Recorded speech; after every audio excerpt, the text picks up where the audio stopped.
During CAA protest at Shaheen Bagh in the national capital, almost the entire national capital was held hostage for months and the entire world was watching. Where was the leadership? Complete policy paralysis and full inaction. It was the courts that finally had to step in, and only that also because of COVID. Namaste, dosto. I remember when Sri Narendra Modi first became the Prime Minister in 2014. The country was filled with hope, a full majority government, a strong government. But it's been 10 years since Narendra Modi took oath as the Prime Minister of India. A full decade, 2 complete terms, a clear majority, a political environment where he had the power to create, to transform, and to revolutionize the nation. But let's pause. Let's reflect. Let's ask what has actually been built in last 10 years. He claims progress. Yes, there has been progress. I don't deny that. He has scaled what exactly existed, pushed the things from 10% to maybe 100%. But did he build anything from scratch? Let's take a look. AIIMS already existed. IIMS already existed. IITs, nothing new, just more branches. Highways, the network was already existing. Yeah, he expanded. There are more highways being built than ever. What about the smart cities, which was conceptualized by Mr. Modi? Nothing on the ground. So it means there is nothing new. It has been expanded. Name any new infrastructure initiative conceptualized, started, and completed entirely under Mr. Modi. You won't find any. Aadhaar was there. They have increased the expansion and have utilized that better. But no new policy, no new governance. Let me acknowledge the transparency has improved. Ram Mandir was completed. Article 370 abrogation was historic. But even those 2 things took 10 years and came only in the second term. If it was such a priority, why not in the first 5 years? Let's talk about education. Yes, the national education policy came in, but what has the real world impact? School still lack basic facilities. Teachers are still untrained and are engaged in various other activities. Students are still taught by the old methods. And what about the healthcare? Sure, some new AIIMS centers have opened, but only in few cities. There is still a massive gap in rural health infrastructure. In terms of internal security, yes, terrorist attacks have almost been nullified. That is a great achievement and the government must be credited for that. However, there have been failures on multiple fronts. And Mr. Modi should take accountability for that as well if he is being credited for the achievements.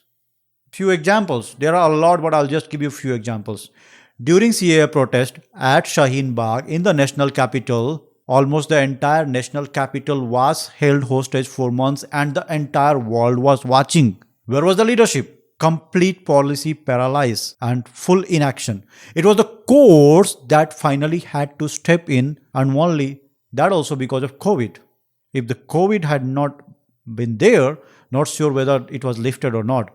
No one in the government is talking about the national census, which was due in 2021 and postponed due to COVID. So we don't actually know the current demographics of the country.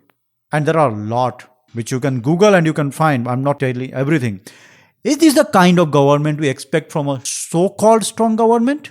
Now, let's talk about the Waqf Amendment Bill. 10 years full majority, and only now with hiccups it has been passed in parliament. Kudos to the government. But what were they doing for last 10 years when they had the full majority? Where was the willpower earlier? In 10 years, even one significant reform per year could have changed the face of the country. Instead, we have seen delays, diversions, and disappointments. And what about Temple Endowment Act? Why wasn't that rectified?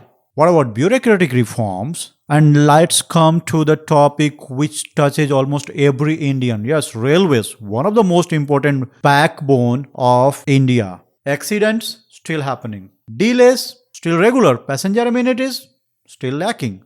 And what's worse, There is such a dearth of talent in this government that one man is handling two important portfolios, Rail Ministry and Information and Broadcasting Ministry. Sorry to say, it looks more like a real minister than actually a rail minister. He is more busy in showing just a few good pics of railway rather than actually working on the railway's condition. And what about the INB, Information and Broadcasting Ministry? Where is the regulation on the online content?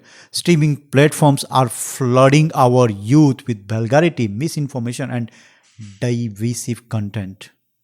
No oversight, no control at all. And this has emerged in last 10 years of this government only. In fact, the technology was not that much, so it was not evolving, but this government had the opportunity to stop all the nonsense in the virtual world. Health, education, law and order are the state subject. Yeah, many people will argue that. But half of the nation is ruled by the so-called double engine sarkar. Then what is stopping you now? At least 50% of India would have changed so far, but not. Now let's talk about the most concerning thing, the foreign policy. And that is last point in my agenda. Small nations like Bangladesh openly allows hate speech about breaking India and Hindus are targeted there. Where is the diplomatic response of the so-called strong 56-inch, 56-inch government? No serious action, no pressure. Do you think anyone dares to say this to China? Never. I'm not talking about US or Russia. We are talking about India's neighbor. A leader who talks about making India a Vishwaguru, a global superpower, can't even control the neighbors. This is a sign of a weak government. And it's not just Bangladesh. Other small nations are starting to challenge and question India's integrity as well. There are multiple examples anyone can find with a single Google search. In Bangladesh, Mr. Modi's excuse is that it's being ruled by a foreign government. And the Indian state of West Bengal is also not very safe.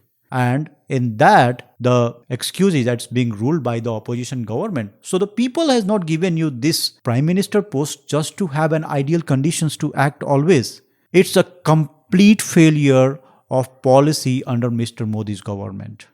Yes, I respect what has been done well.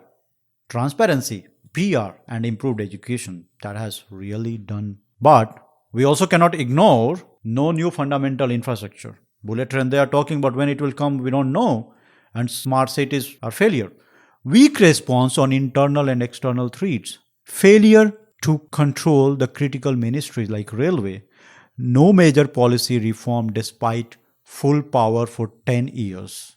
So maybe we can start saying Modi means missed opportunity and Modi hai to mushkil hai. Thank you and Jai Hind.